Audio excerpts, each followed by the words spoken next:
হজর হয়ে এলো, নবীজি বেহুশ অবস্থায় পড়ে আছেন।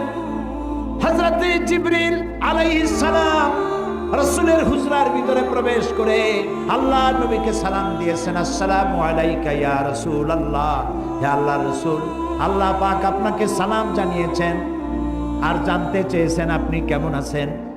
যদিও আল্লাহ সবই জানেন, আপনার মুখ থেকে জানতে চেয়েছেন আপনি কেমন আছেন।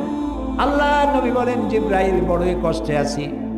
হযরতে জিবরাইল বলেন, ইয়া রাসূলুল্লাহ, আল্লাহ রাব্বুল আলামিনের পক্ষ থেকে আজ এক নতুন ফেরেশতা আমি সাথে করে নিয়ে এসেছি, যেই ফেরেশতা পৃথিবীর কোনো মানুষের কাছে যাওয়ার জন্য আসার জন্য অনুমতি চায় না, আজ আপনার খেদমতে আপনার কাছে আসার জন্য অনুমতি চায়।